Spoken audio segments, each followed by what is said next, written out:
जी जनाब, अस्सलाम वालेकुम। कैसे हैं सर? उम्मीद है सब खैरियत से होंगे। जी हम यहाँ यहाँ पर नंबर 120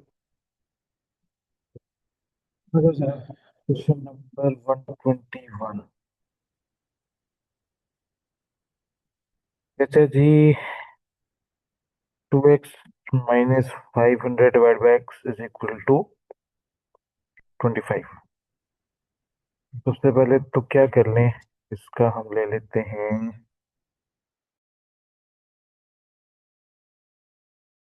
ना बोला करे एल, वो ये जो एक्स डिवाइड में आ रहे हैं इसको तो पहले एलसीएम लेना। तो इसका अगर एलसीएम लेंगे तो पास 25x माइनस 500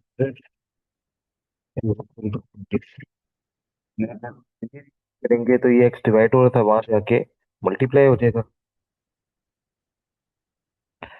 ठीक है, मल्टीप्लाई होगा तो फिर क्या बनेगी, कुछ 25 स्क्वायर माइनस 500 25x, और 25x तो इस साइड पे आ जाएगा, तो फाइनल इक्वेशन मेरी क्या बनेगी। हेलो, हेलो, आवाज नहीं आ रही मुजैफर भाई? मेरे ख्याल से आवाज आ रही है। अब आपको नहीं आ रही, बाकी सबको आ रही है आवाज?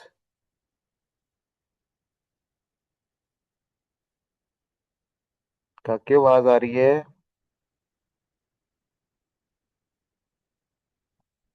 हम्म, तो रीअरेंज किया तो क्या आ गया, 25x square minus 25x minus 500। Calculator पर जाएं और इसको पुट करें तो क्या आ रहा है, 5 एंड माइनस 4। तो alpha is the correct number. फिर आ जाते हैं 122 पे। At a trust fund for a child education being set up by a single payment so that at the end of 10 years there will be 2,40,000। अब ये जो 2,40,000 future value है, कितने साल बाद की? 10 साल बाद की। If the fund earns at a rate of 8% compounded semi-annually, amount of money should paid into the fund initially is। Future value दी हुई है, प्रेजेंट वैल्यू कैलकुलेट करनी है।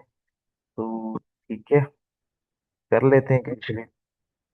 प्रेजेंट वैल्यू कैलकुलेट करनी है तो 2,40,000 into 1 plus rate of interest 8% compounded semi annually divided by 2 rest power. Present value निकालनी है तो पावर माइनस में लगा देंगे, -2 मल्टीप्लाई बाय 10। तो बताएं इसका क्या आंसर आ रहा है।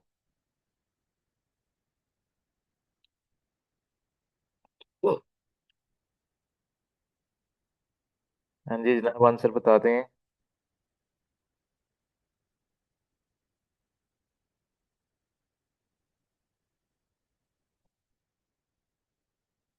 आंसर बता दो काके हो।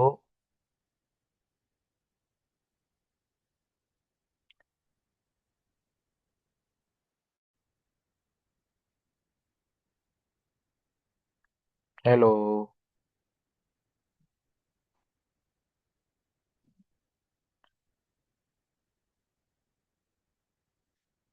और भी कोई बता दे यार।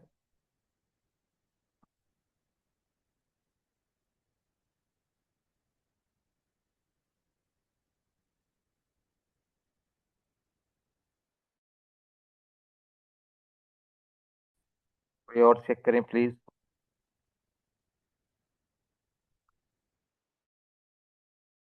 कोई डी कह रहा है, कोई कोई और ही ऑप्शन दे रहा है। क्या हिसाब जा रहा है यार तुम लोग का? हर एक का जवाब ही अलग अलग आ रहा है, ये क्या कहानी है?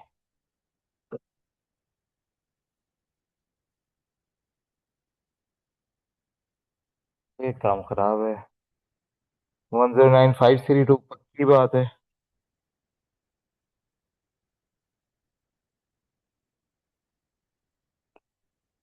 3 4 to power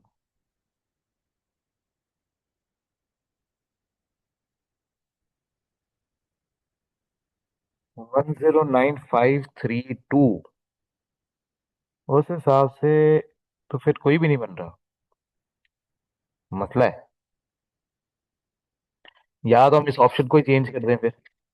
हम ऐसा करते हैं, इस ऑप्शन को ही चेंज कर देते हैं क्योंकि 109532 आ रहा है ना। तो फिर इस ऑप्शन को हम चेंज कर देते हैं। ठीक है, इस ऑप्शन को काटते हैं और इस ऑप्शन की जगह लिखते हैं 109533। ठीक है जी। Okay okay.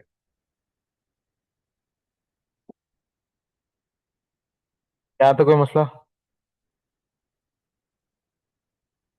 0.8 को हमने राउंड ऑफ कर दिया ना। तो 32 के बजाय 33 कर दिया हमने। ओके होगी ना बात। अच्छा, नेक्स्ट क्या आ गया मेरे पास। Question number 123। A person invested 1 lakh in his investment increased by 6% per annum for 2 years and thereafter decreased by 6% per annum for 2 years. Compute the amount he is left behind after 4 years. पहले 2 साल आपकी amount increase हुई है। पहले 2 साल आपकी amount increase हुई है। अच्छा, अब पहले 2 साल अगर आपकी अमाउंट इंक्रीज हुई है तो फिर क्या करें। ये मैंने कहा भाई, इंक्रीज हो रही है तो 1 लाख तो 1 + 0.06 रेस टू पावर 2। लेकिन अगले 2 साल डिक्रीज हो रही है तो 1 - 0.06 रेस टू पावर 2। या इसको शॉर्टकट में अगर आपने लिखना हो तो आप इस तरह भी लिख सकते हो कि 100,000 into 1.06 raise to power 2 into 0.94 raise to power 2। तो ये भी लिखा जा सकता है। आप चाहे इस फॉर्म में लिख लो चाहे इस फॉर्म में लिख लो, दोनों बातें सेम ही हैं। अगर इंक्रीज होगा तो 1 में ऐड कर देंगे, और अगर वो कह रहे हैं डिक्रीज हो रही है 6% से तो 1 में से माइनस करके जो अमाउंट आएगी उससे मल्टीप्लाई कर देंगे। ठीक है। तो पहले 2 साल का रेट और है, अगले 2 साल का रेट और है। तो बताएं क्या आंसर आ रहा है।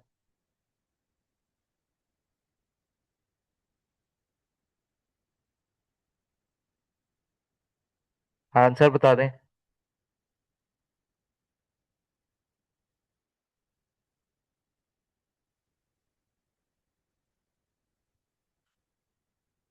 ओके होगी बात। इसमें कोई मसला, कोई सवाल।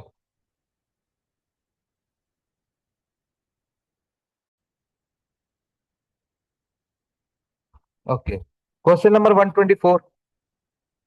कहते जी 15x - 650 divide by x is equal to 15। वो जो x डिवाइड हो रहा था वो पहले एलसीएम लेंगे, एलसीएम लेके वो उधर मल्टीप्लाई कर देंगे तो क्या बनेगी फाइनल इक्वेशन। हम सबको x से मल्टीप्लाई कर देते हैं। आसान अल्फाज में क्या है, हम सबको x से मल्टीप्लाई करते हैं तो क्या बनेगा। 15x² - 650 is equal to 15x। और फिर फर्दर अगर इसको करेंगे तो क्या बनेगा। 15x² - 15x -650 is equal to 0। और इसको जाके कैलकुलेटर में लिखेंगे और अपने आंसर को कैलकुलेट कर लेंगे। तो बताएं क्या आंसर आ रहा है।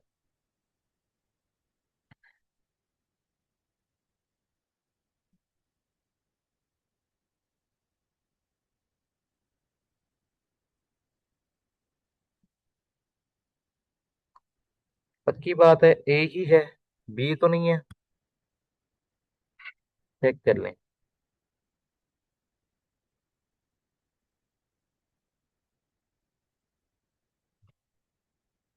क्या हुआ। टू दिया है तो इसको एज ए पावर लेंगे। हाँ, वो मेरे ख्याल से उनसे टाइपिंग एरर हुआ होगा। अगर x2 है, 2x नहीं है, अगर x2 है तो वो असल में x की पावर 2 लिखना चाह रहे थे, वो लिखा नहीं गया है। यस।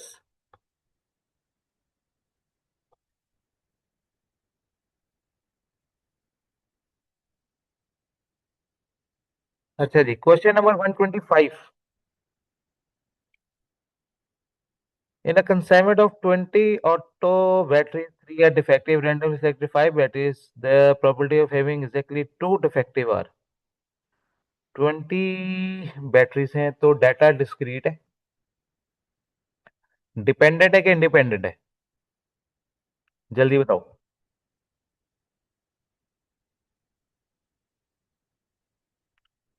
डिपेंडेंट है कि इंडिपेंडेंट है? डिपेंडेंट है, वेरी गुड। तो डिपेंडेंट है तो क्या लगेगा? Hyper geometric. और हाइपर ज्योमेट्रिक जब भी हमने अप्लाई करना है, तो हमने एक बात की थी कि हाइपर ज्योमेट्रिक के अंदर हम चेक करेंगे पोजीशन की बात की है कि नहीं की। तो हमने कहा भाई पोजीशन नहीं बताई कि डिफेक्टिव बैटरीज पहले सिलेक्ट होंगी या बाद में। तो हमने कहा था क्वेश्चन नंबर कौन सा, 125। Question number 125। तो टोटल मेरे पास कितनी बैटरीज हैं available?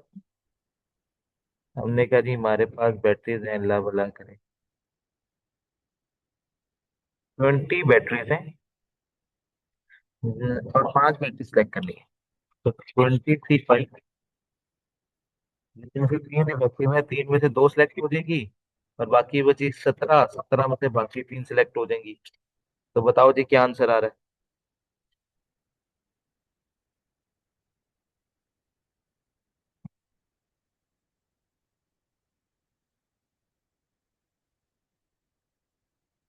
C.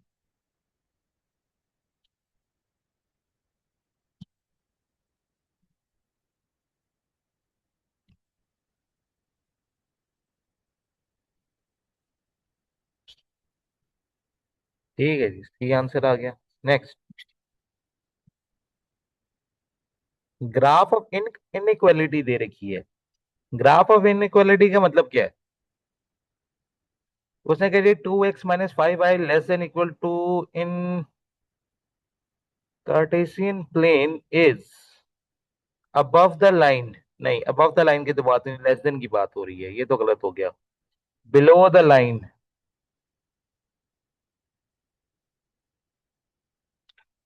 On and below the line. Yes, खाली बिलो द लाइन है क्योंकि लेस देन और इक्वल टू का साइन है। तो ऑन एंड द लाइन आएगा इसके बाद। तो C is the correct option.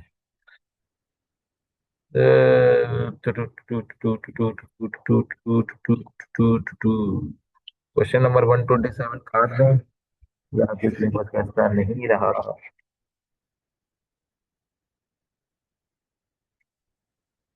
फिर आ गया question number 128। If nine and man are both invested same amount for 6 years at the rate of 8% and 9%, वही सवाल है सेम। बस इंटरेस्ट के मुकाबले में तो नहीं कहा, नहीं इंटरेस्ट के मुकाबले में नहीं बात की। तो हायर रेट ऑफ इंटरेस्ट कितना था? 9%। तो 1.09 कितने साल? 6 साल। माइनस लोअर रेट कितना था? 8। तो 1.09 raise to power 6 minus 1.08 raise to power 6। तो बताएं क्या आंसर आ गया?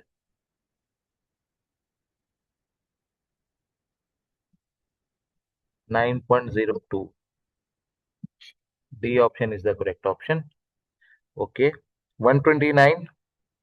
मोड क्या है? एक, दो, तीन, चार, एक, दो, तीन, चार, पाँच, एक, दो, तीन, चार, 28 मोड है। 28 जो है वो 5 बार रिपीट हो रहा है। ओके, हो गई बात। Question number 130। Which of the following statements about scatter diagram is are correct?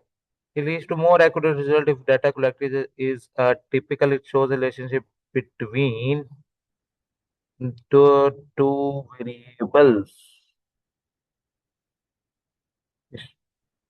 तो स्टेटमेंट टू करेक्ट है, बिल्कुल ठीक है। दो वेरिएबल्स के दरमियान ही बताता है। तो स्टेटमेंट टू करेक्ट है भाई। Statement two correct. अच्छा जी। बशीर से 105 इन 1 ईयर। सम आ गया मेरे पास 10500, 1 ईयर में एन आ गया 12। फर्स्ट इंस्टॉलमेंट है, ए आ गया 500। How much more x will be added monthly? How much added? Added का मतलब है डिफरेंस। एडेड की वजह से पता लगे डिफरेंस है, तो एपी का सवाल है। एपी का सम का फॉर्मूला लगेगा। तो सम दिया हुआ उसने, सम इज इक्वल टू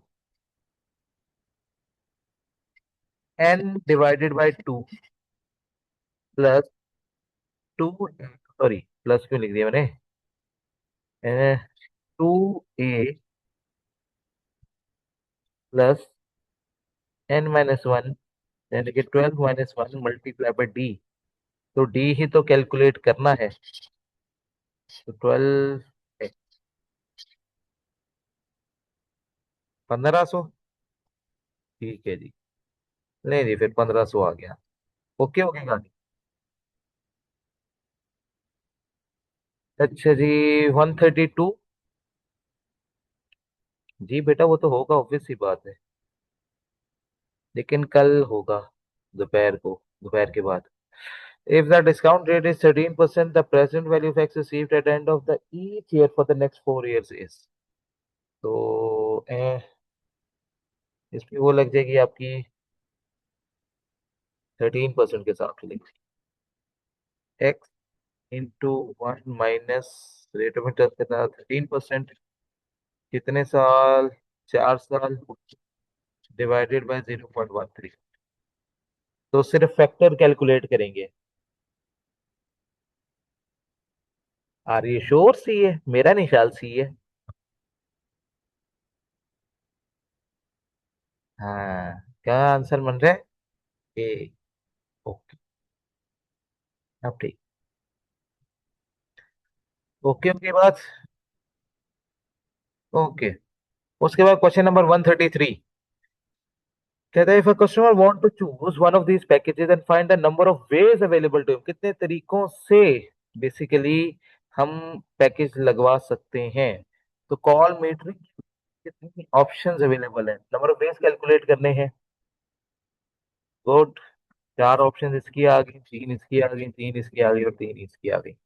तो 4 × 3 × 3 × 3। ओके, 108।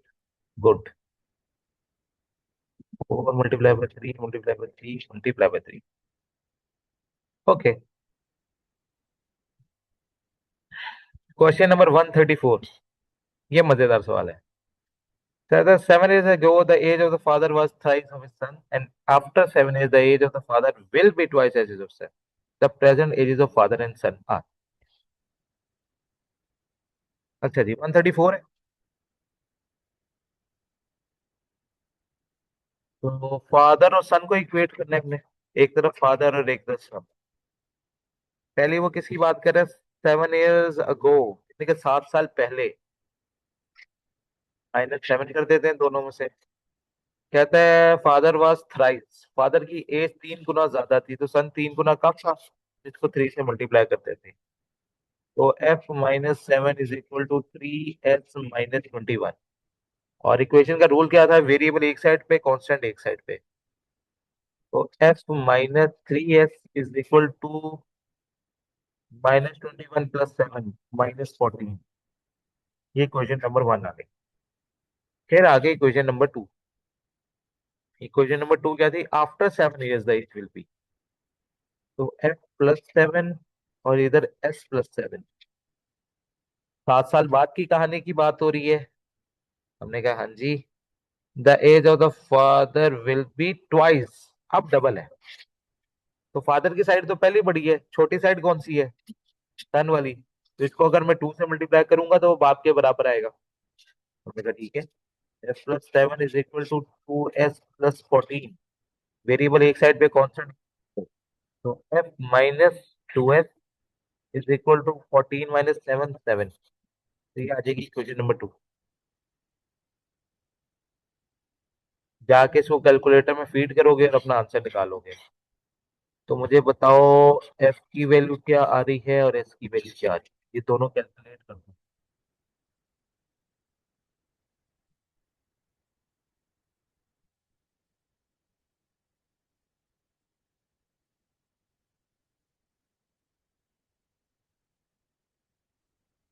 बेटा, उसने यहाँ पे बात की थी, द फादर की एज जो है वो अब ट्वाइस है, तो दो गुना रह गई है ना। तो दो गुना रह गई है, तो फिर सन वाली साइड हाफ है। तो सन वाली साइड, क्योंकि सन की उम्र आधी है, तो फादर की पहले जो एज है वो टू टाइम्स है। तो बेसिकली फिर सन को अगर मैं टू से मल्टीप्लाई करूंगा तो वो फादर के बराबर आएगा। तो इसलिए सन वाली इक्वेशन को मैंने टू से मल्टीप्लाई कर दिया, ताकि वो फादर की एज के बराबर आ सके। 49 एंड 21। ठीक हो गया। नहीं उमे बेटा, आपने यहाँ पे -14 नहीं लिया ऊपर में ख्याल से, ये उधर -14 लेना था। अच्छा, तो ठीक है, फिर इनमें से कोई भी ऑप्शन नहीं बन रहा अगर 14 और 49 और 21 है तो कैसल आंसर तो 49 और 21 है। तो दैट मीन्स कि हमारा इनमें से कोई भी करेक्ट ऑप्शन नहीं है। फिर आगे 135 पे, which of the following statement is are correct in Laspeyres price index denominator does not change from year to year. बिल्कुल ठीक है बात। Laspeyres price index is used more than the partial price index in practice, ये बात भी ठीक है। तो बोथ स्टेटमेंट्स आर करेक्ट। तो फिर बेटा कोई ना कोई गलती तो की है। क्या अली भाई, क्या चीज? लेस्पेर क्यों ज्यादा यूज होता है? लेस्पिर ज्यादा रियलिस्टिक है। जब आप कंज्यूमर प्राइस इंडेक्स निकालते हो तो कंज्यूमर प्राइस इंडेक्स में भी आप लेस्पिर का ही फार्मूला इस्तेमाल करते हो, पाशे का कहीं नहीं इस्तेमाल होता। तो पाशे का कहीं कहीं इस्तेमाल होता है, क्योंकि पाशे में तो हम लेटेस्ट जो क्वांटिटी होती है उसका इस्तेमाल करते हैं। ठीक है। तो उसका फिर नहीं हम इस्तेमाल, बेसिकली हम पुरानी क्वांटिटीज की मदद नजर रखते हुए फ्यूचर के फैसले ज्यादा करते हैं। तो इसलिए लेस्पिर का इस्तेमाल ज्यादा होता है, पाशे का इतना ज्यादा नहीं होता। ओके ओके साहब। 136, हार्मोनिक मीन। हार्मोनिक मीन निकालेंगे। ठीक है। हार्मोनिक मीन है 136। तो तीन वैल्यूज है, 3 डिवाइडेड बाय 1/10 +1/12 +1/6। एग्जैक्ट बार आ रहे हैं? पक्की बात है? बाकी भी चेक कर लो यार, चेक कर लिया करो आंसर।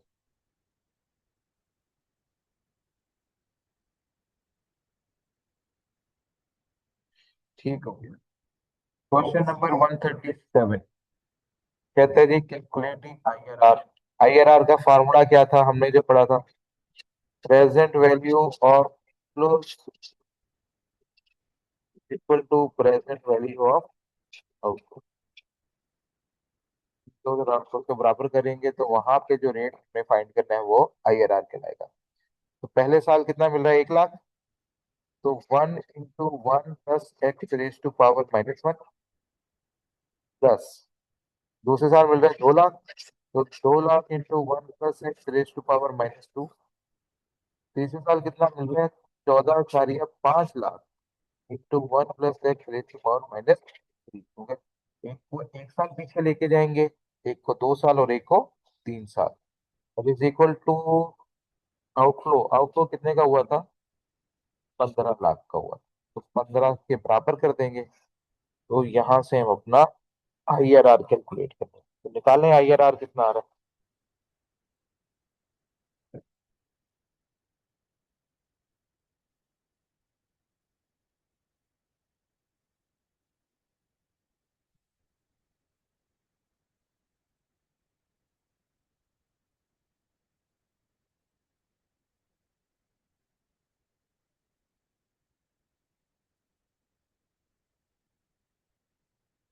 जी, निकालें आईआरआर कितना आ रहा है?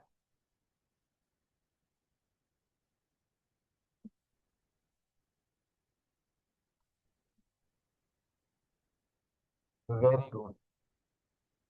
अब कैलकुलेटर अल्फा दे देगा जवाब, तो वो परसेंटेज में नहीं होता। तो अक्सर बच्चे अल्फा लगा देते हैं जाके, तो ये वाली गलती ना करके आइएगा काइंडली पेपर में, क्योंकि उसको मल्टीप्लाई बाय 100 भी करना है परसेंटेज में कन्वर्ट कर।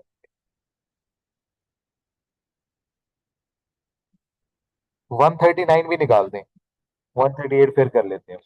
पहले 139 भी वही सेम है पैटर्न, तो आप पहले 139 कर दो मुझे। IRR ही निकालना था। तो प्रेजेंट वैल्यू ऑफ इनफ्लोस, तो पहले साल मिल रहा है 1 मिलियन, तो 1 + x रेज टू पावर, एक साल पीछे लेके जाना है इसको। प्लस दूसरे साल मुझे मिल रहा है 5.2 million into 1 + x raise to power -2, इनको 2 साल पीछे लेके जाना है। प्लस तीसरे साल मिल रहा है 0.85 million into 1 + x raise to power -3, और equal to investment of 5, equal to 5 कर देंगे। 19.2%।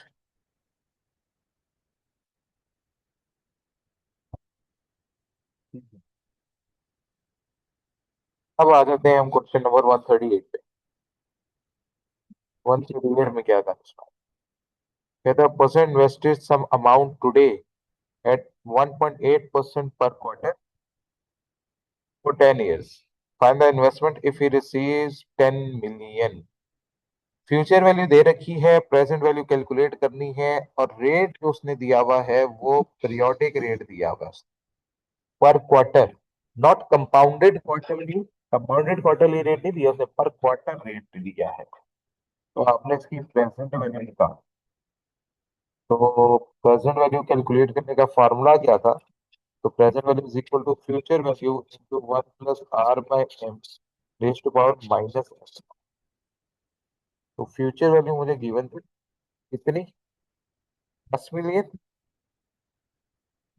तो 10 into 1 + रेट ऑफ इंटरेस्ट, करने के लिए रेट ऑफ इंटरेस्ट है, पीरियोडिक रेट उसने खुद दिया हुआ है 0.018 -4 × 10, कितना?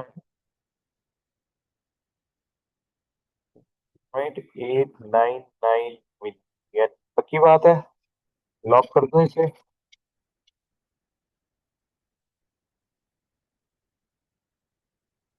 चलो ठीक है, लॉक कर। लो जी, क्वेश्चन नंबर 140। 140 में उसने कहा जी कि मुझे आप मैक्सिमम प्रॉफिट निकाल के दें। तो मैक्सिमम अगर मुझे प्रॉफिट कैलकुलेट करना है तो सबसे पहले तो मुझे क्या निकालने पड़ेंगे? कॉर्नर पॉइंट निकालने पड़ेंगे। तो पहले तो पहली इक्वेशन से कॉर्नर पॉइंट निकालते हैं ना। अगर मैं यहाँ पे x की वैल्यू को 0 रखूं तो y की वैल्यू क्या आएगी? हमने कहा जी y की वैल्यू आएगी 12,500। और अगर मैं y की वैल्यू को 0 रखूं तो x की वैल्यू कितनी आएगी? 6,250। इसी तरह यहाँ पे देखते हैं, अगर x की वैल्यू 0 रखूं तो y की वैल्यू आती है 10,600। और अगर y की वैल्यू 0 रखूं तो x की वैल्यू, नहीं सॉरी, 10,000।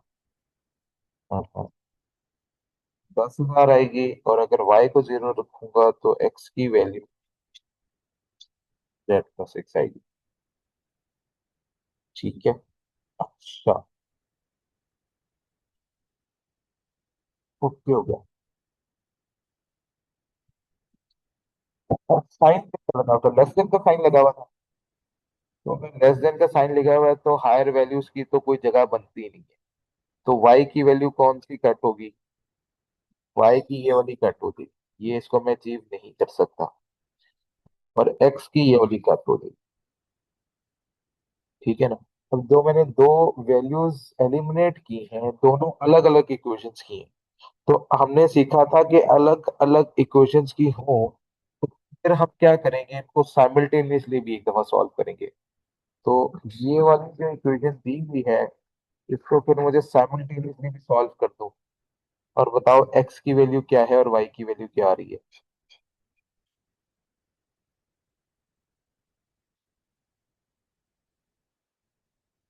हाँ जी भाई, एक्स और वाई की वैल्यू।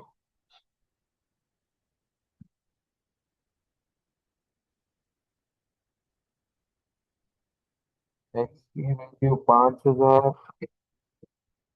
और वाई की वैल्यू 2,500। ओके ओके, यानी कि तीन कॉर्नर पॉइंट्स आ गए मेरे पास। अब इनको प्रॉफिट फंक्शन में जाके डाल देते हैं। प्रॉफिट फंक्शन क्या था? 250 एक्स प्लस 375 वाई।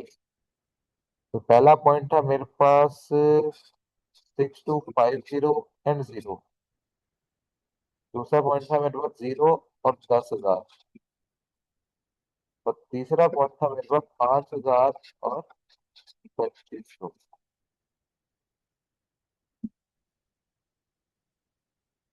6250 प्लस 0, एक ये जवाब निकालोगे। 0 प्लस 375 इंटू 10,000, एक ये जवाब निकालोगे। और एक करोगे 250 इंटू 5,000 प्लस 375 इंटू 2500। तीनों के मुझे आंसर निकालने हैं, क्या क्या आ रहा है। पहले का आ रहा है 156 टू 500। दूसरे का कितना आ रहा है?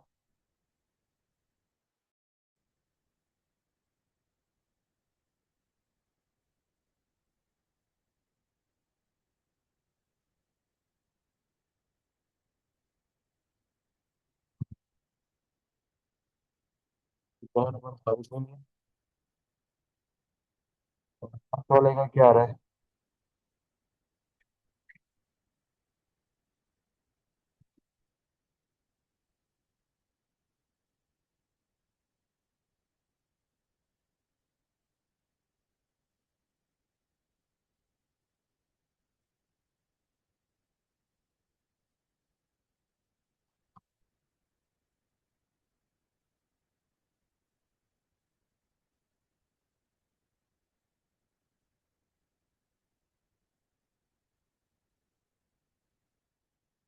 एट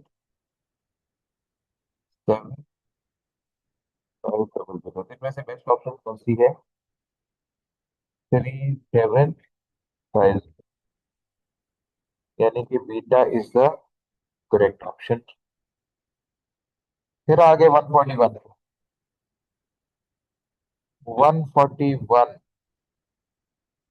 हमने इक्वेशंस बनानी है। जी तल्हा भाई, क्या कह रहे हैं?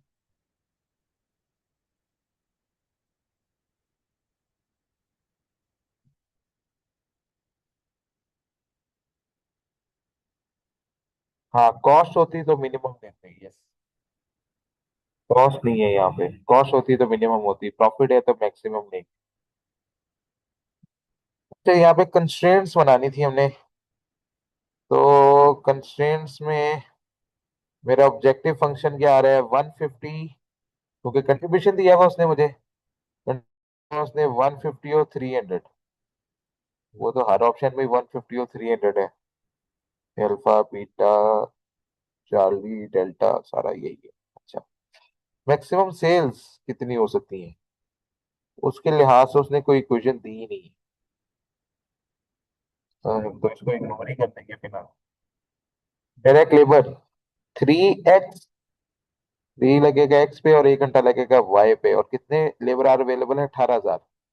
तो 3x plus y less than equal to 18,000। तो ये ऑप्शन सिर्फ ए में है और डी में है। इसका मतलब है बी भी एलिमिनेट हो गया और सी भी एलिमिनेट हो चुका है, क्योंकि सी के साथ ग्रेटर देन का साइन लगा हुआ है। हमें तो लेस देन देखना है, क्योंकि मैक्सिमम अवेलेबिलिटी जो है वो 18,000 की है, तो लेस देन इक्वल टू 18,000 होना चाहिए। तो अगला है 2x plus y less than equal to 24,000।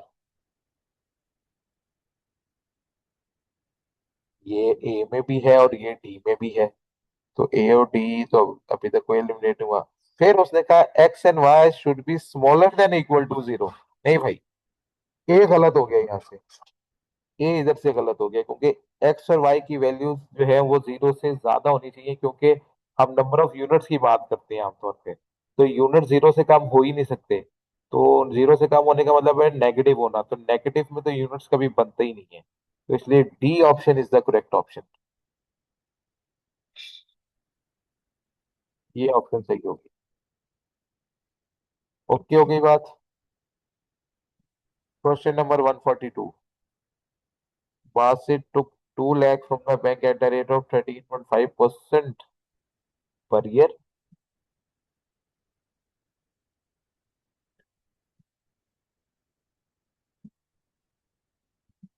What is the total amount after 5 years? Future value calculate करनी है। मैंने कहा ठीक है। लेस देन वाला साइन, क्योंकि मैक्सिमम अवेलेबिलिटी ना, अवेलेबल का मतलब 18,000 घंटे हैं। 18,000 से ज्यादा नहीं है। 18,000 से कम यूटिलाइज कर सकता हूँ, ज्यादा तो नहीं कर सकता। तो कम कर सकता हूँ, ज्यादा नहीं, तो फिर लेस देन और इक्वल टू का साइन आता है ऊपर वालों के साथ। और जो नंबर ऑफ यूनिट्स है वो हमेशा एक्स और वाई ग्रेटर देन जीरो होता है। क्योंकि जीरो से बड़ी वैल्यू हो सकती है एक्स और वाई की, क्योंकि नंबर ऑफ यूनिट्स जो है वो नेगेटिव में होते हैं। और सॉरी, नेगेटिव में नहीं हो सकते।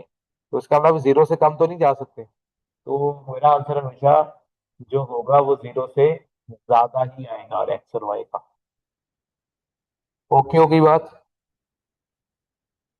ठीक है। 142। Basit took 2 lakh from the bank at 13.5% per year. What is the total amount after 5 years? तो इससे वैसे निकालनी है बात की। तो 1+0.135 तो 5 साल बाद की।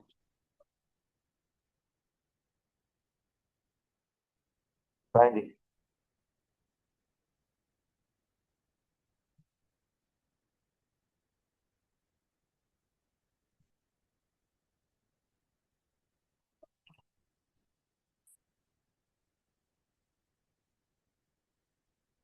37671।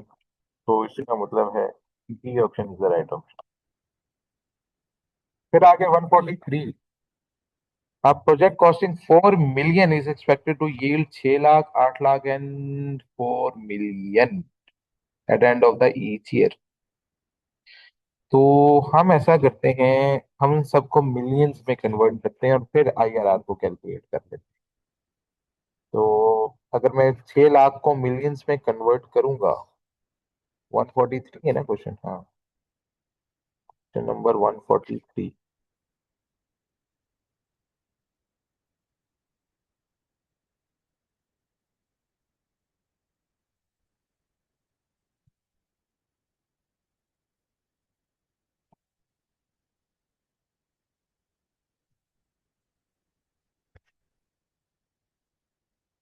अच्छा जी, क्वेश्चन नंबर 143। यार क्या मसला है, इतना शुरू करते हैं भाई।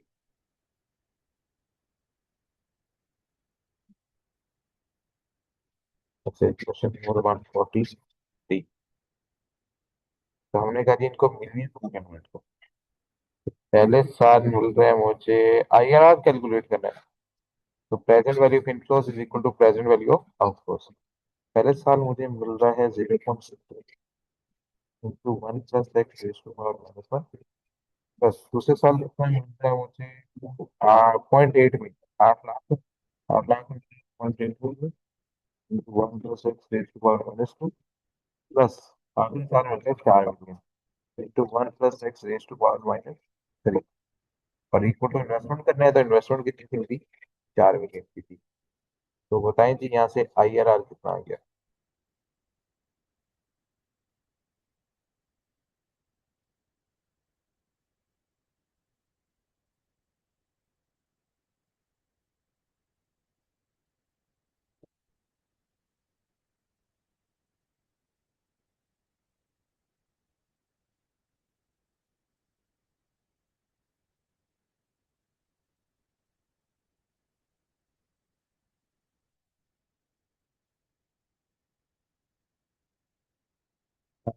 43।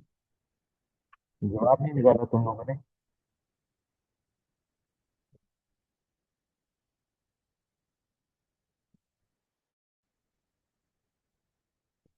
बाकी भी काइंडली चेक कर लें यार, अल्फा ही जवाब बन रहा है।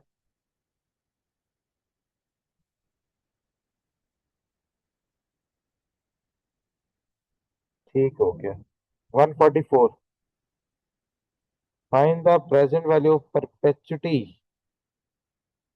Eight the rate of 12% compounded monthly. Compounded monthly है, तो 2500 divided by 0.12 divide by 12।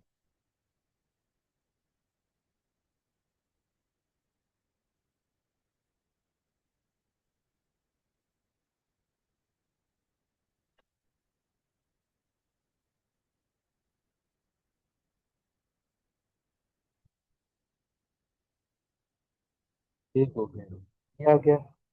Good. A coin is rolled 3 times. Find the probability that exactly one head will appear. Okay.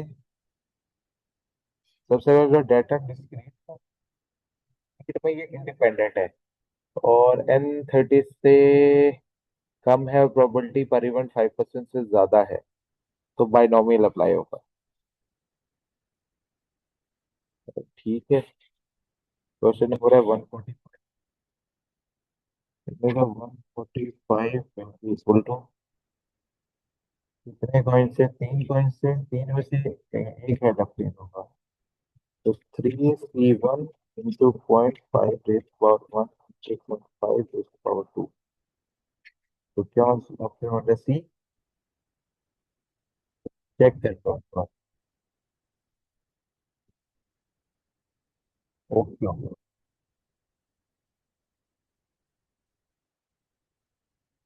0.375 है, तो ये सी क्यों बोल रहे हैं भाई सारे? खुदा का खौफ करें भाई। डिसाइड कर लो कि सी है कि डी है।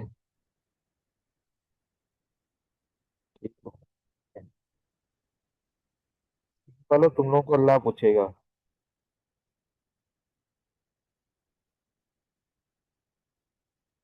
146। FX food channel average of 6 orders in every 4 minutes, और सवाल भी 4 मिनट्स का ही है। So, assuming that approximate Poisson distribution, 5 or more orders will be received.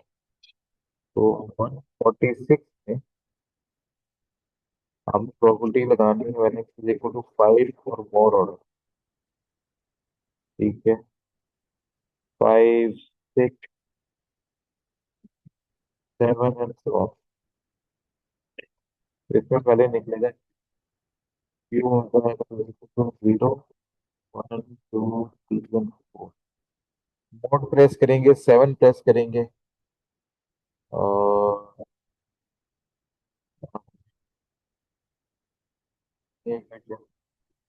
Power -6 जो 6 की power x divided by factorial. Start करेंगे 0 से, एंड करेंगे 4।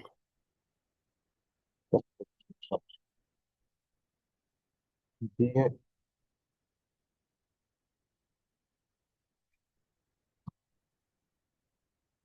और इनके आंसर बता दो, 0, 1, 4।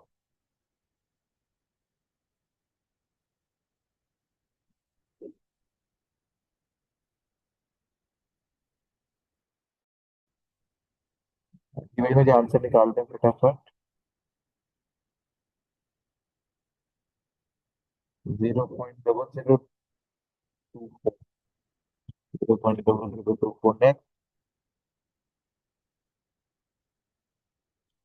0.01 नेक्स्ट।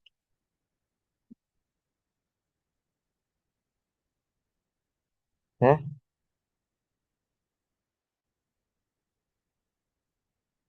ये 0 का आंसर है? 446। अच्छा, 0 पॉइंट लिखना चाहता था, ठीक है, 0.0446 नेक्स्ट।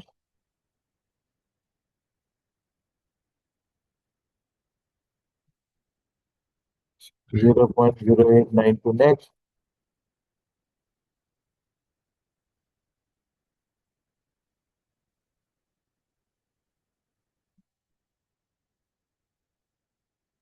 0.1332 टोटल कर सकते हैं।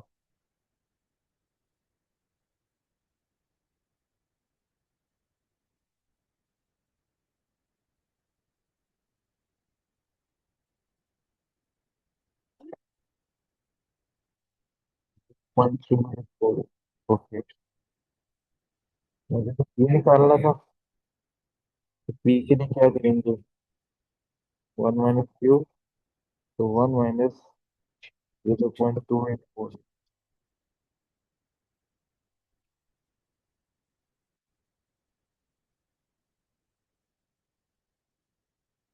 तो कौन सा ऑप्शन करेक्ट है? Beta option.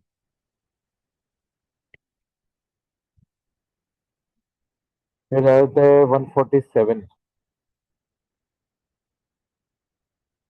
Which of the following statements is are correct? Quartile is a measure of dispersion. नहीं। Percentile is a measure of dispersion. नहीं। तो both statements are not correct.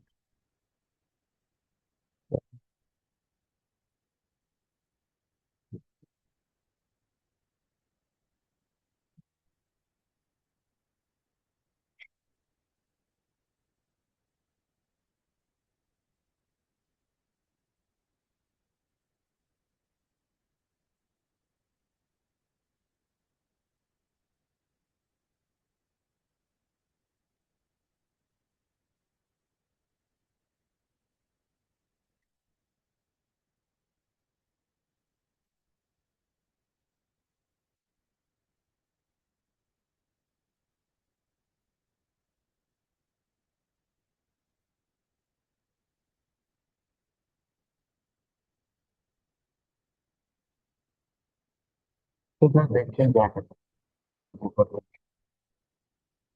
Identifying the constraints। पहली constraint contribute की है तो 250x plus 350y सारों में है। 3x लेबर की है x प्लस 3y। तो एक्स थ्री वाई तो है इसके अंदर नहीं, एक्स प्लस 3y। तो ये गई इक्वेशन। बाकियों में है, लेकिन इक्वल टू 18,000 होना चाहिए। टोटल लेबर आवर जो थे वो 18,000 थे। तो ये वाला भी कट गया option.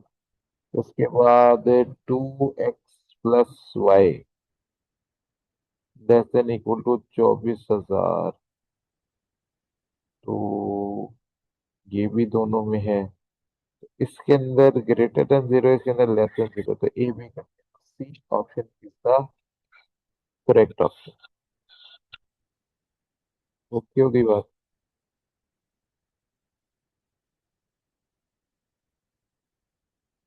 149।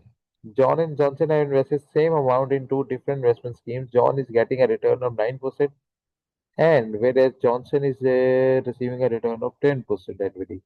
The amount of Johnson's interest over a period of 6 years would exceed the amount of John's interest by, फिर John's के interest के by के मुकाबले में। तो 10% वाला ज्यादा कमा रहा है, 9% वाला कम कमा रहा है। और सेकंड करते हैं कैलकुलेट। क्या है? 10% वाला ज्यादा कमा गया, 9% वाला। बाकी कितने सालों में calculate कर रहा हूँ। तो 10% माइनस 9% डिवाइड बाई इंटरेस्ट। 9% वाले का। तो निकालो इंटरेस्ट बताएंगे क्या?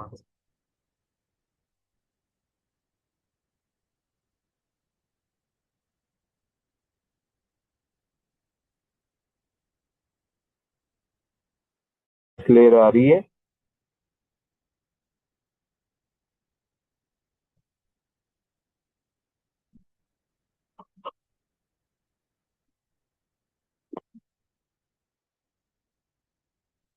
मैं ध्यान से निकाल दूँ मुझे।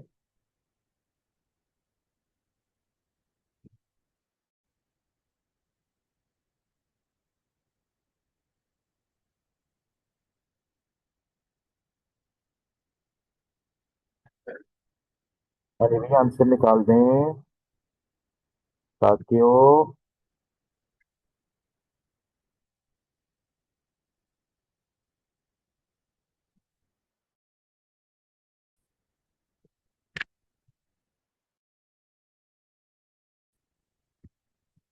बस स्कूल मौजूदों क्या होगा 38.95%। Okay. Question number 150। Find the standard deviation. तो ये तो कैलकुलेटर से डायरेक्ट निकालना सिखाया था। 3 1। और फ्रीक्वेंसी ऑन करनी है तो शिफ्ट मोड डाउन एरो। तो एक्स में एक्स की वैल्यू पुट करें, एफ में एफ की वैल्यूज पुट करें, और फिर एसी का बटन दबा दें, और फिर शिफ्ट 1 4 3 कर दें और इक्वल टू दबा दें। तो बताएं कितनी स्टैंडर्ड डेविएशन आई है।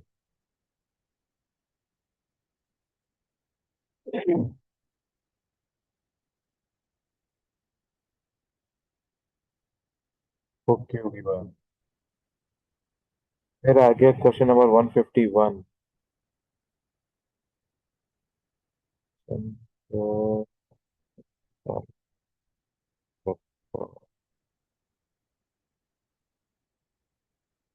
ये नहीं बेटा, 146 और 147।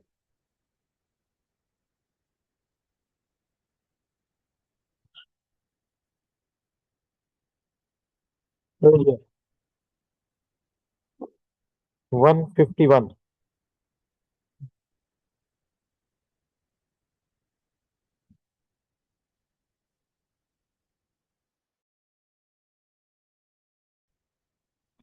ये बड़ा मजे का सवाल है।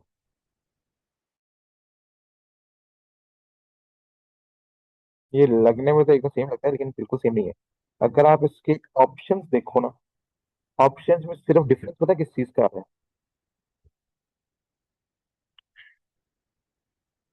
तीन, मतलब सारा कुछ सेम है, सारा कुछ सेम है, सिवाय इनके, इनमें फर्क है। बाकी सारी ऑप्शंस सेम है। बाकी तमाम ऑप्शंस को मुझे चेक भी करने की जरूरत नहीं है। ठीक है ना। तो बाकी वो क्या कह रहा है कि ये क्या चीज है, सेल्स क्या होंगी मैक्सिमम बेसिकली, सेल्स कैलकुलेट करनी पड़ेगी। तो बाकी फिर अगर मुझे सिर्फ सेल्स की बेस पे ऑप्शन सेलेक्ट करना है तो फिर कौन सा ऑप्शन सेलेक्ट करें। फिर देखो, सबसे पहले तो हमें इसे सॉल्व करना पड़ेगा। सॉल्व करते हैं। एक्स को 0 रखो तो वाई की वैल्यू आती है 12,500। और वाई की वैल्यू 0 रखो तो एक्स की वैल्यू आती है 8,333। ओके होगी बात। अच्छा। फिर दूसरी वाली इक्वेशन, एक्स को 0 रखोगे तो वाई जो है वो बीसीआर आएगा। और एक्स, वाई को 0 रखोगे, एक्स की वैल्यू 5,000 आएगी। ठीक होगी बात। अब लेस देन का साइन था तो बड़ी वाली वैल्यू निकल गई, इधर से ये निकली, इधर से ये निकली। इसका मतलब हम साइमल्टेनियसली भी सॉल्व, तो जरा साइमल्टेनियसली सॉल्व करो क्या आंसर आ रहा है इस इक्वेशन को।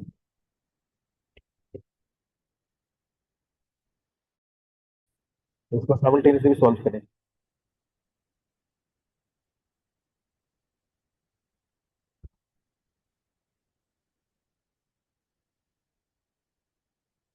बट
क्योंकि एक्स में जो बड़ी वैल्यूज थी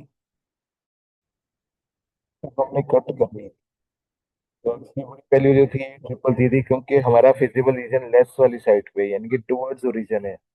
तो एक्स की वैल्यू जो अवे फ्रॉम ओरिजिन है उसको हम डिलीट कर देंगे, और इसी तरह वाई में जो अवे फ्रॉम ओरिजिन है उसको डिलीट कर देंगे।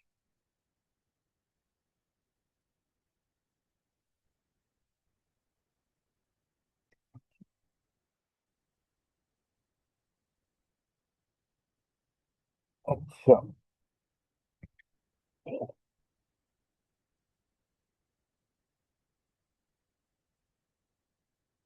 अब यहाँ पे जरा जाए प्रॉफिट फंक्शन के अंदर और तीनों को पुट करें।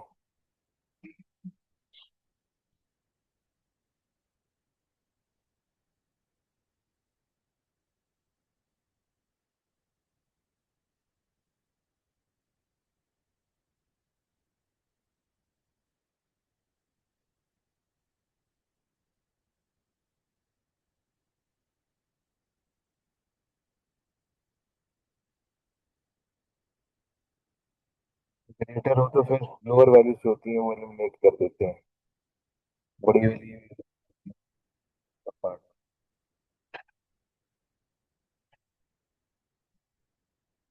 देखो अपने पास 150, एक मिनट, तीन पता है ना इसका, 150 प्लस 320 वाई, 150 प्लस 320 वाई, तो पहले में 0 प्लस 320 इंटू 12,500। निकालो जवाब क्या है।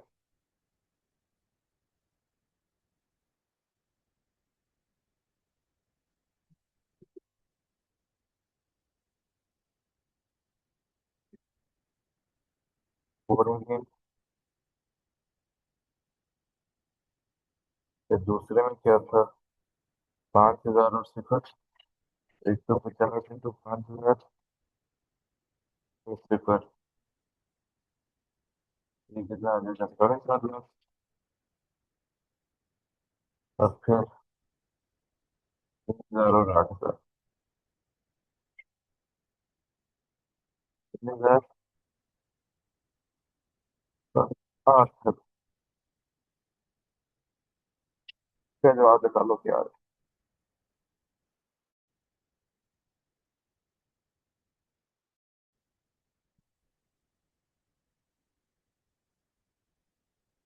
सबसे ज्यादा प्रॉफिट किसके अंदर आ रहा है,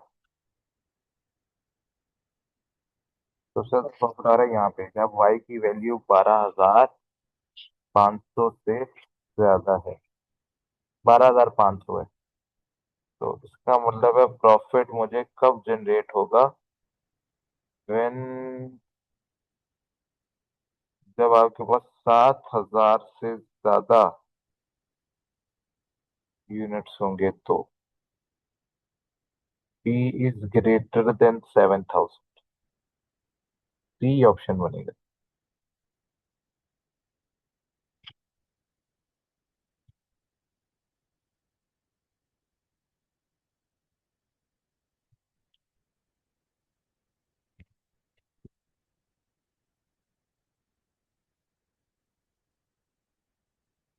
सी ऑप्शन सही है। ये कैसे होगा भाई, ये मुझे समझाएं। जब आपका मैक्सिमम प्रॉफिट 12,500 पे आ रहा है तो आप ए कैसे चूज करें, ये मुझे बताएं।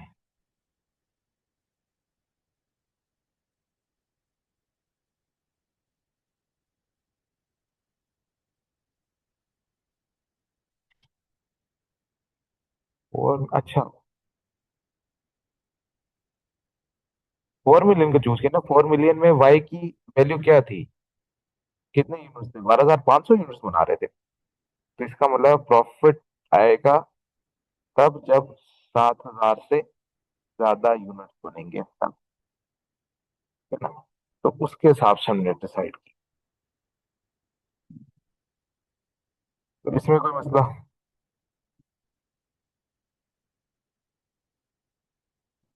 इसमें मुझे बताएं। Anyone any problem.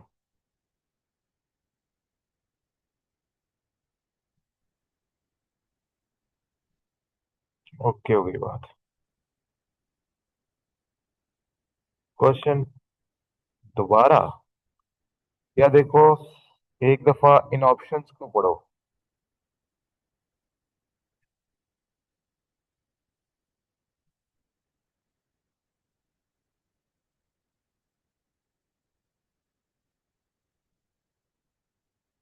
बेटा हमने चूज किया था, इसमें से सबसे ज्यादा प्रॉफिट किस में आया? मुझे बताएं। आपने ये तीन प्रॉफिट्स कैलकुलेट किए हैं, सबसे ज्यादा प्रॉफिट किस में आया? 12,500 में आया ना सबसे ज्यादा प्रॉफिट, जब मैंने 12,500 यूनिट्स में। 4 मिलियन, तो 4 मिलियन कब आ रहा था? जब 12,500 यूनिट्स में बना रहा था। तो 12,500 यूनिट्स बनाऊंगा तो मैं मैक्सिमम प्रॉफिट को अचीव कर सकता हूँ। तो इसका मतलब प्रॉफिट जो है फिर कब अचीव होगा? जब आपका ऑप्टिमम लॉस 7,000 से ऊपर जा रहा है, तभी अचीव करोगे, वरना तो नहीं कर पा रहे। आप बात समझ आइए। नमान भाई आपको क्लियर है?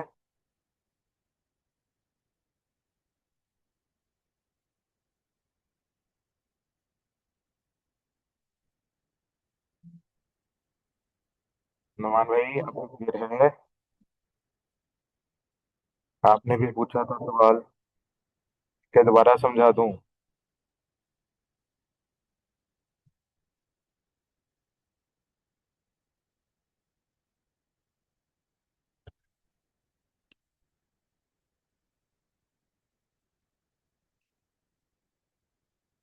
काइंडली मुझे बता दें, नमान भाई क्लियर है? नमान भाई खामोश हो।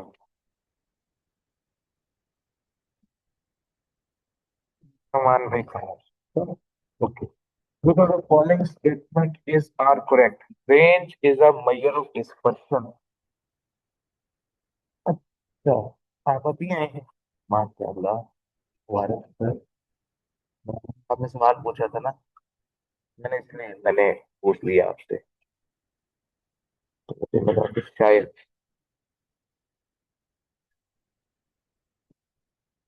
आपका कुछ सवाल है। अच्छा खैर, मुझे तो नहीं पता ना अभी आए हैं या पहले के आए हुए हैं। अच्छा जी। Range is a measure of dispersion. Yes, semi-interquartile range is the measure of dispersion. Yes, दोनों ठीक है। Both statements are correct. फिर आ गया जी 153। Which of the following statements are correct regarding correlation coefficient?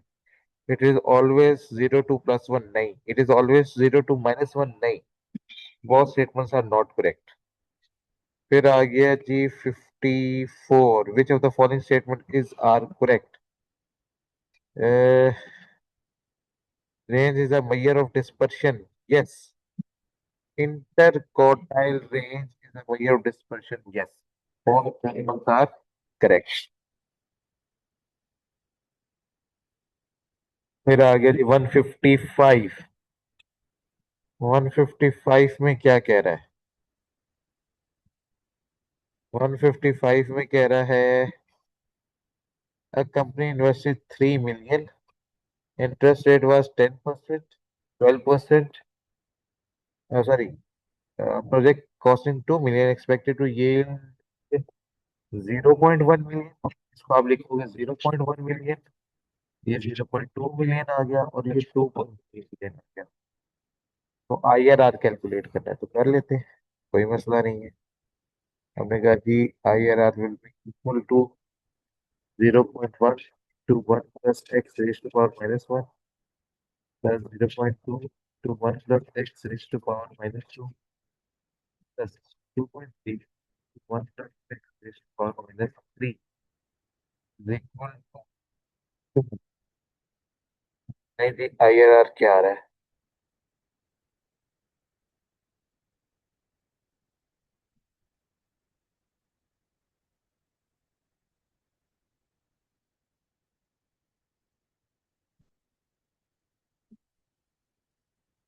IRR बता दें भाई।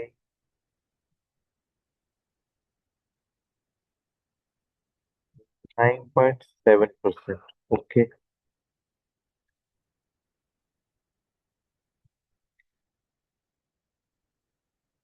फिर आपने निकाली 156 में एनपीवी। 3 मिलियन की इन्वेस्टमेंट है। पहले साल आपको मिल रहा है 10%, यानी कि 0.3 मिलियन। ठीक है। फिर आएगा 12%, यानी कि 0.36 मिलियन। फिर आएगा 14%, 0.42 मिलियन, और 3 मिलियन पुराने वाला, तो 3.4। एनपीवी कैलकुलेट करनी है एट द रेट ऑफ 8%। तो हमने कहा ठीक है, NPV will be equal to 0.3 into 1.08 raised to power minus 1 plus 0.36 to 1.08 raised to power minus 2 plus 3.42 to 1.08 raised to power minus 3। और जो इन्वेस्टमेंट है वो माइनस कर देंगे, दैट इज 3। तो करें एनपीवी कैलकुलेट, कितनी आ रही है?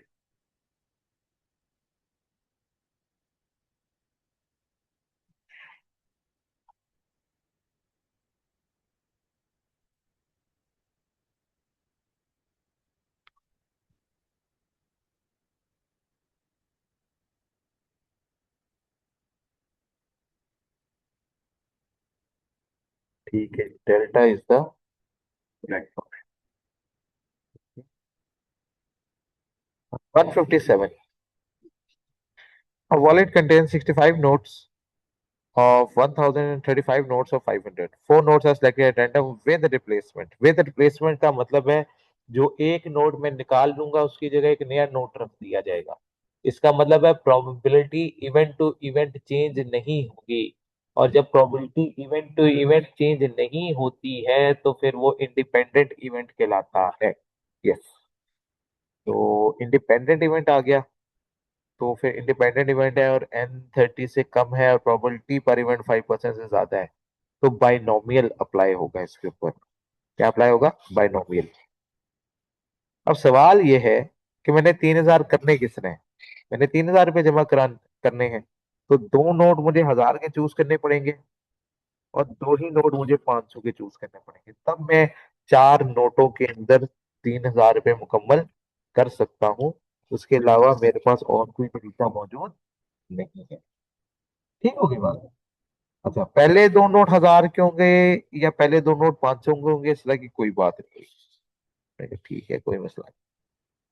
इधर क्या है? टोटल नोट मेरे पास कितने थे? चार। चार में से दो चार में से दो नोट जो हैं वो 1,000 के होंगे और दो नोट जो होंगे वो 500 के होंगे। तो 4C2 मल्टीप्लाई बाय 1,000 के नोट के आने की प्रोबेबिलिटी क्या है?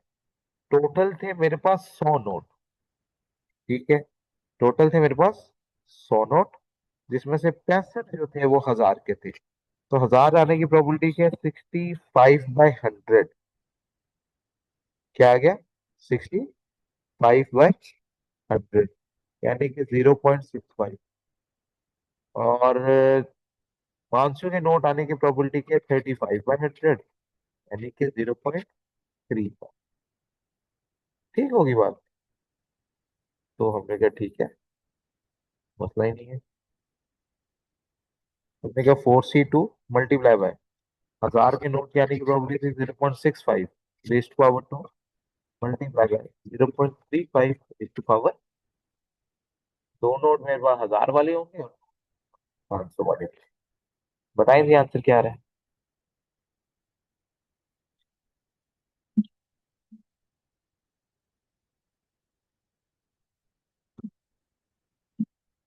पेपर में जरा आंखें खोल के देखिएगा, रिप्लेसमेंट का वर्ड आया है कि नहीं आया। नहीं बेटा, N100 नहीं आएगा, क्योंकि मैंने सिर्फ चार नोट सिलेक्ट करने हैं। इसका मतलब है चार दफा मैं रिपीट करूंगा चीजें।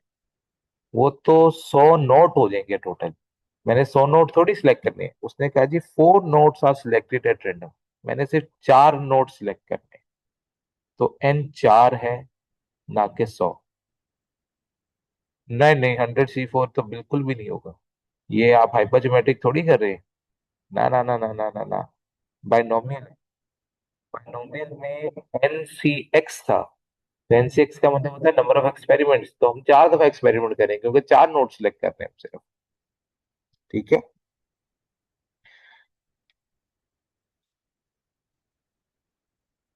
Question number 159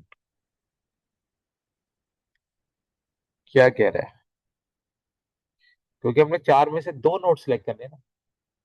total 4 note select कर रहा हूँ, 2 500 के, 2 1000 के। तो उसमें से 1000 के कितने सिलेक्ट हो रहे हैं? सिर्फ 2 नोट सिलेक्ट हो रहे हैं। C2 1000 आने की प्रोबेबिलिटी 0.65, और बाकी 2 नोट जो है वो 1000 के सिलेक्ट नहीं हो रहे हैं। ओके होगी बात। इसमें और किसी को कोई मसला?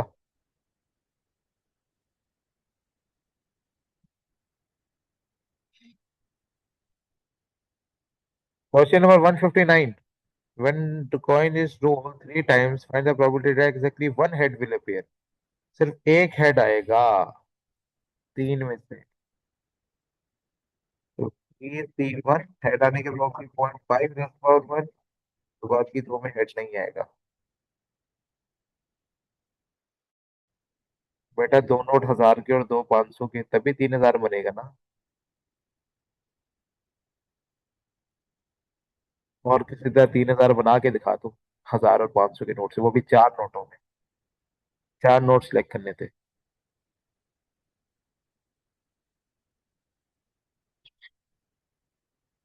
ये ये वाली जो चीज थी ये 1000 के नोट होने की थी, और ये 500 के नोट। तो, और पोजीशन नहीं बताई थी, तो पोजीशन ना बताने की वजह से ये वाला फैक्टर लगा दिया। ओके होगी बात। तो इधर क्या आ गया जवाब? 0.375। ऑप्शन कौन सा बन गया? ठीक।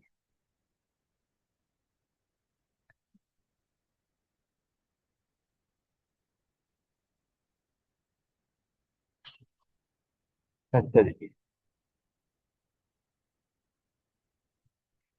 Question number 160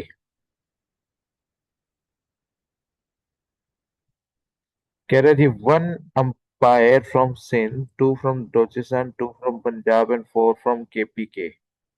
what is the probability that one from each province, हर प्रोविंस से एक एक निकालना है।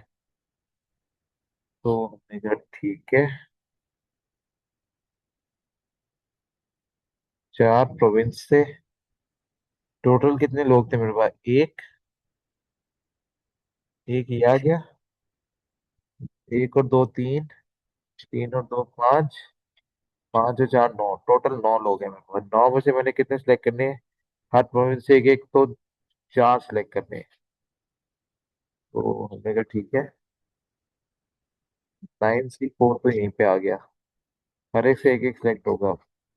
1C1 into 2C1 into 2C1 to 4C1।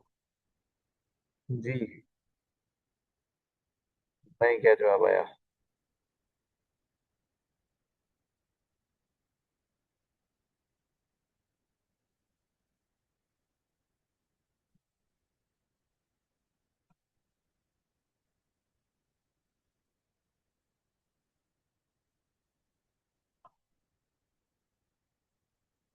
Answer निकाल दें।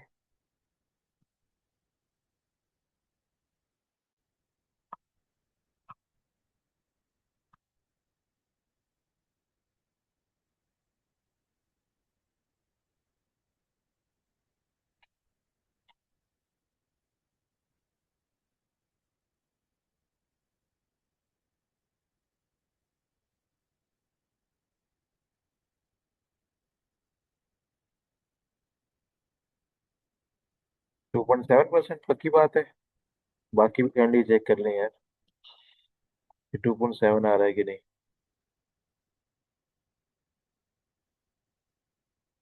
ओके।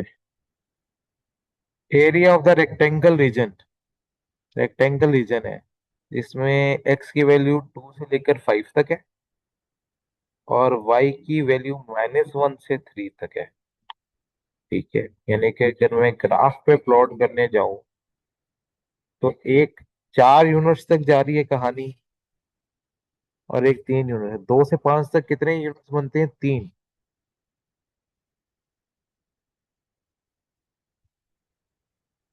2 से 5 तक कितने यूनिट्स बनते हैं? 3। और -1 से 3 तक टोटल 4 यूनिट्स बनते हैं। तो एक विड्थ है और एक लेंथ है। और रेक्टेंगुलर के एरिया का फार्मूला क्या होता है? Area is equal to length multiply by width, जब भी रेक्टेंगल की बात होती है। तो एक तरफ 3 है और एक तरफ 4 है, तो 3 × 4, 12 स्क्वायर यूनिट बन जाएगा। ठीक है ना? तो B option is the correct option. Okay, होगी बात। फिर आ गया 162। कहता है जी consumer price of the country is 148। तो 148 में कितना इंक्रीज आया? 10%। 148 इंटू 10%, तो 1.1 हो गया। 10%, तो 90% हो गया। फिर इंक्रीज बाय 10%, फिर 1.1 हो गया। और फिर दोबारा से 10% का डिक्रीज आ गया, तो फिर दोबारा से 0.9 से मल्टीप्लाई कर दिया, तो 90% रह गया। तो बताएं जी फाइनल इंडेक्स क्या बनेगा? 148 multiply 1.1 multiply by 0.9 multiply 1.1 multiply by 0.9। करें कैलकुलेटर, बताएं कि क्या आ रही है वैल्यू। 140। ओके, हो गया।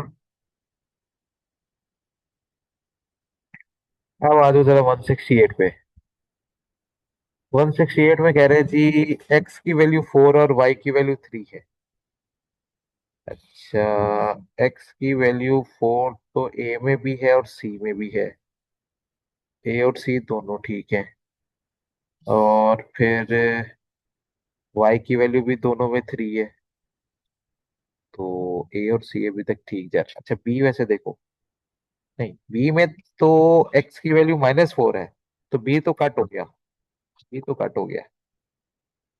डी में वाई की वैल्यू -3 दी हुई है, तो डी भी कट हो गया। तो अभी तक बचा है ए और सी।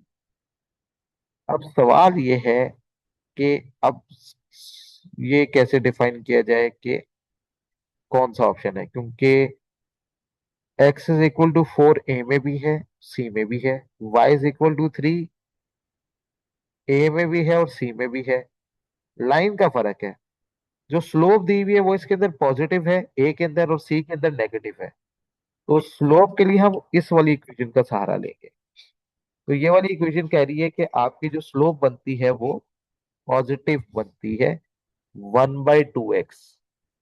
तो फिर आपका ऑप्शन सही कौन सा बन जाएगा? Alpha is your correct option. ठीक है ना? ये आपका करेक्ट आंसर है।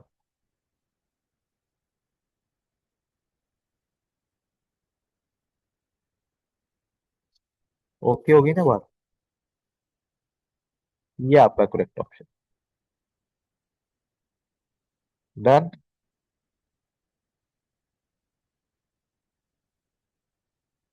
फिर आ गया जवाब आपका 16 क्वेश्चन नंबर 164। 164 कह रहे हैं मैक्सिमम प्रॉफिट निकालना है, फिर वही वाली बात आ गई। एक्स इज इक्वल टू 0 रखो।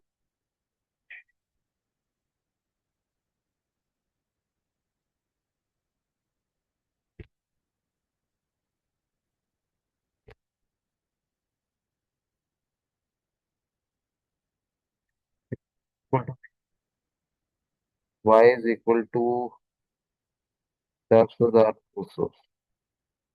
और अगर y is equal to 0, x is equal to, बताओ कितना आया? 51,000 को 4 पे डिवाइड करो।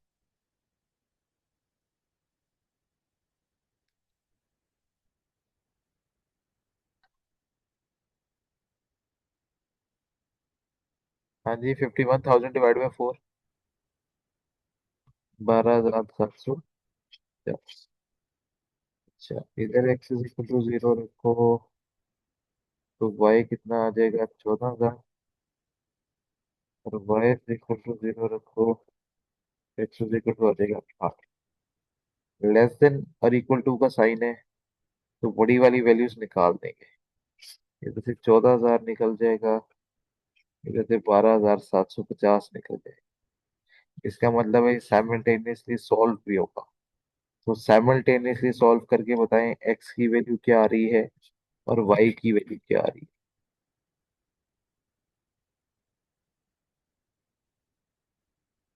करें कैलकुलेट।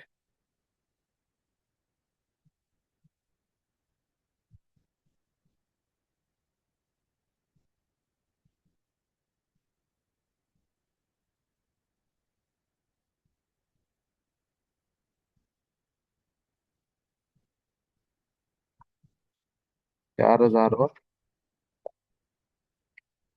बाकी बाकी इसको प्रॉफिट फंक्शन में पुट भी करते हैं। 120 है और 80 है, तो हमने कहा ठीक है, पहले हम 0 और 10,000 तो हमने, तो वो कितना है, 0 + 10,000 तो मल्टीप्लाई में एक आंसर ये आ जाएगा, फिर रहेगा 8,000 और सिफर। तो 120 तो 8,000 और 20, तो एक जवाब ये आ जाएगा, फिर 4,000 और 7,000। 120 × 4,000 प्लस 80 तो 7। इन सब के आंसर निकाल दें।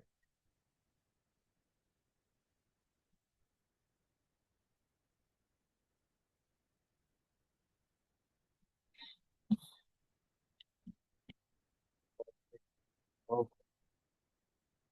81,600 है 81,600 नहीं आता। क्या कर रहे हो?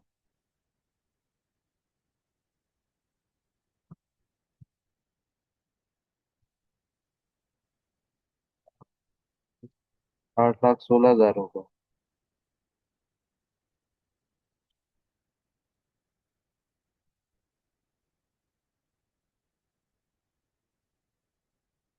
उनमें एक जीरो ज्यादा है बेटा। 4 जीरो नहीं है, 3 जीरो है।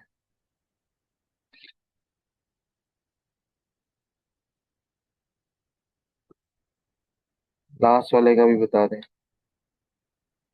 10,40,000। ठीक है, ऑप्शन सही था। Beta is the correct option, कि वो सबसे ज्यादा कमा रहे हैं। ओके, हो गई बात। फिर आ गया 165।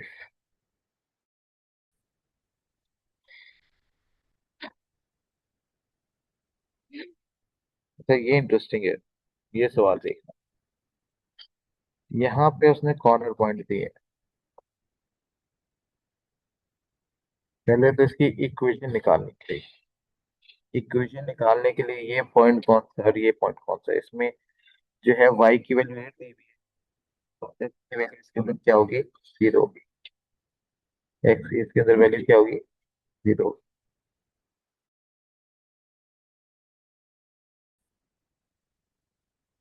क्या होगी, फिर है क्या है, इसका क्या इलाज करूँ।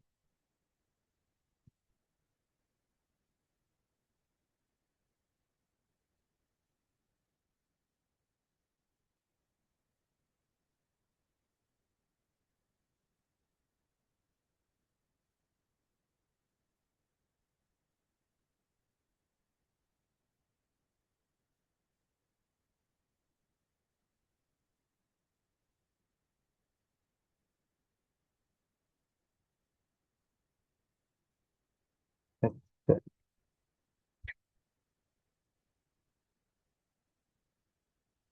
इधर एक वैल्यू जो आ रही है वो क्या आ रही है, 0 और 1। इधर क्या वैल्यू आ रही है? 12 वोल्ट। इधर 14 और 16 के दरमियान है, तो ये पॉइंट आएगा 15 और 0। और यहाँ से ये 8 और 10 के दरमियान है, तो आएगा 0 और 9। मेरे पास कुछ पॉइंट्स अवेलेबल हैं। ठीक है, ये 0 और 8 और 12 और 0, ये लाइन वन की पॉइंट्स है मेरे पास। अब हमने चैप्टर नंबर 1 पढ़ा हुआ है। चैप्टर 1 के थ्रू हमने इक्वेशन निकालना सीखी थी। हमने कहा दो पॉइंट गिवन होंगे, तो एक पॉइंट को मैं ए और क्या कंसीडर कर लूंगा, एक्स और वाई कंसीडर कर लूंगा। तो एक पॉइंट मेरे पास क्या आ रहा है, 0 और 8। एक पॉइंट मेरे पास क्या आ रहा है, 12 और 0। एक पॉइंट को मैं क्या कंसीडर कर लूंगा, एक्स और वाई। और M1 = M2 का फार्मूला लगा के इक्वेशन कैलकुलेट कर। ठीक है, तो y2 - y1/x2 - x1, y - y1/x1, -8/12, तो -2/3।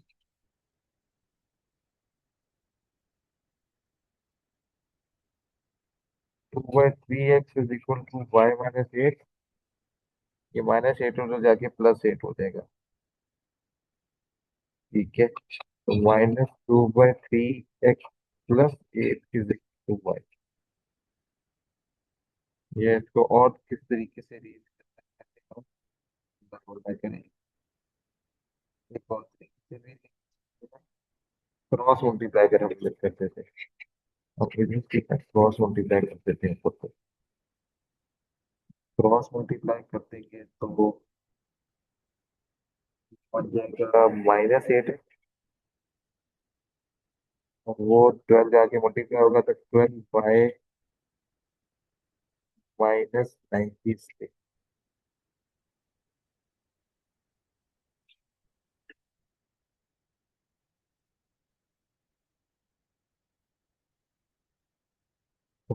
हमने क्या करना था, वेरिएबल एक साइड पे करने थे और कांस्टेंट एक साइड पे करने थे, तो इक्वेशन आ जाती है मेरे पास। -8x उधर लेके जाएंगे तो +8x हो जाएगा, तो 8x + 12y। और ये -96 उधर जाके +96 हो जाएगा। एक इक्वेशन तो ये कौन सी टॉपिक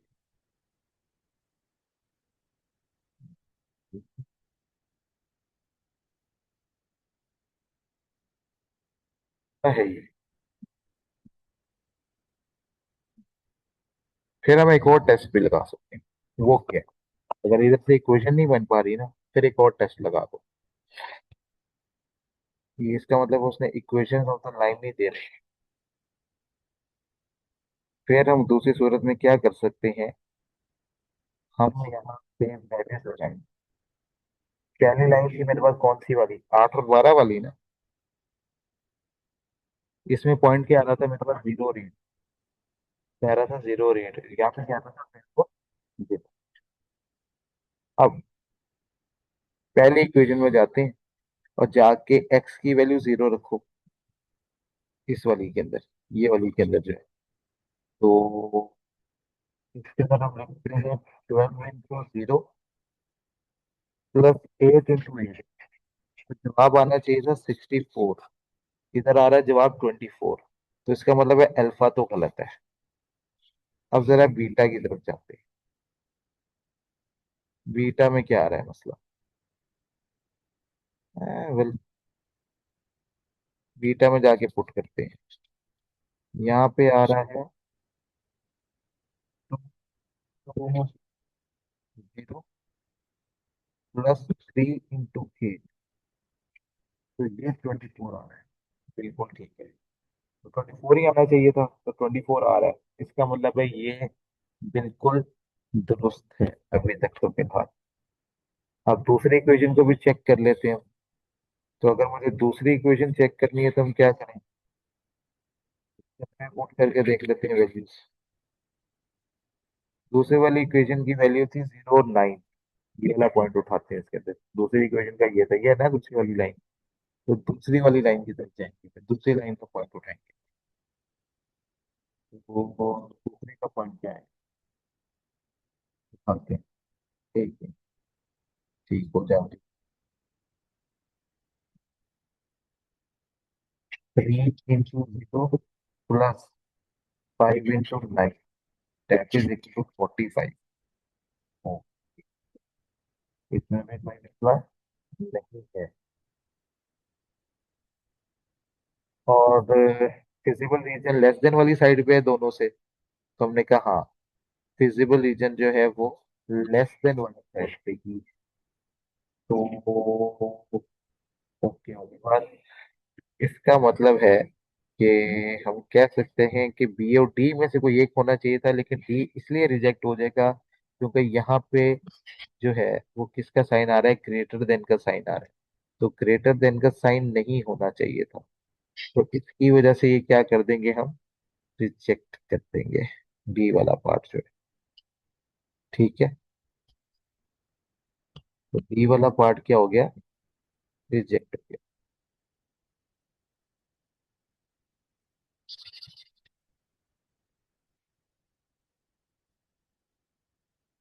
ये इसकी वजह से रिजेक्ट हुआ, तो इसका मतलब B option is the correct option.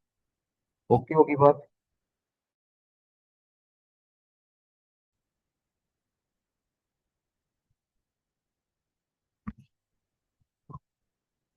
Anyone any question? अच्छा वैसे हाँ, इसको भी रिड्यूस कर सकते थे, ये इक्वेशन सही निकाली। इस इक्वेशन को 4 पे जरा डिवाइड कर, वैसे ही बात कर रहा हूँ। इसको 4 पे जरा डिवाइड करके देखो। तो 4 पे डिवाइड करोगे तो जो 4 में सारी वैल्यूज कट जाती, तो ये 1 is 3, 2x plus 3y is equal to 24 ही बन। तो ठीक है, ये 4 पे कट भी रहा, तो कट के ये ठीक बन जाती है।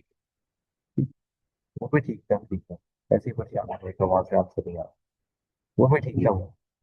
और ये तरीका भी है, तो जौन सा तरीका आपको आसान लगे आप वो वाले तरीके से कर, ठीक है ना। आंसर दोनों से सेम ही आएगा, दोनों आंसर्स में कोई फर्क आने वाला नहीं। ओके होगी बात।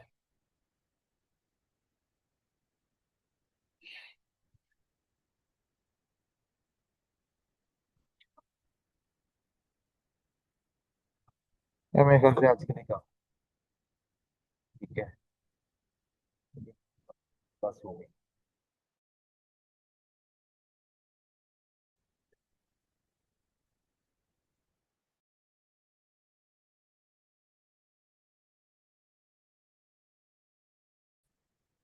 बाकी फिर बस, बाकी तो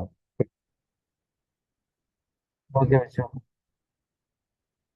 अल्लाह हाफिज। हाँ, यार बात ठीक है, बाकी भी खुद कर लो ना। मैं कोशिश करूंगा कि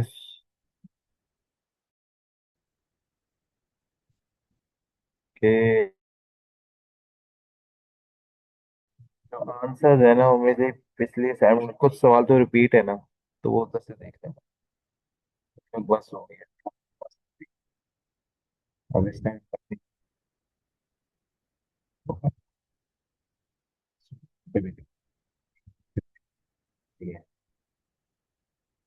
यार पेपर पेपर तो अब इस दफा तो नया पैटर्न के साथ आएगा। ये तो वक्त ही बताएगा कि कल पेपर क्या आता है, क्योंकि नया पैटर्न होगा, नया स्कीम है। बेसिकली उम्मीद यही है कि मतलब जो वो पहले पूछता था ज्यादा वही ज्यादा पूछेगा, लाइक प्रॉपर्टी है, फाइनेंस बहुत अच्छे तरीके से रेडी करना। फाइनेंस हो गई, प्रोबेबिलिटी हो गई, ठीक है। थ्योरी के क्वेश्चंस बहुत ध्यान से पढ़ने हैं, आंखें खोल के पढ़ने हैं। तो बस जो सवाल करो ना वो बस ध्यान से करना। हाँ बिल्कुल, पेपर अच्छा चांस है टेस्ट होने का, ठीक है, क्योंकि इसके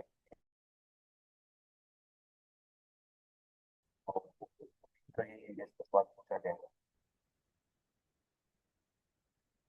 ठीक है। बस हमने आपको तगड़ा करके जाना।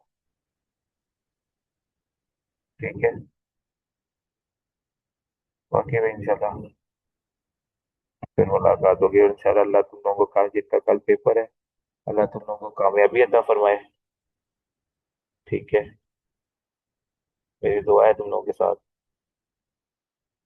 यार मैं करवा देता, मेरे असल में भी डेड हो गई है बिल्कुल। लैपटॉप की बैटरी भी डेड हो चुकी है, और मैं भी। तो रात के 3 बज रहे हैं यार। ठीक है। मैं जरूर कराता है यार, कोई मसला नहीं। बाकी बेस्ट ऑफ लक यार, ताकि वो जिनका कल पेपर है, अच्छा जब पेपर हो जाए ना,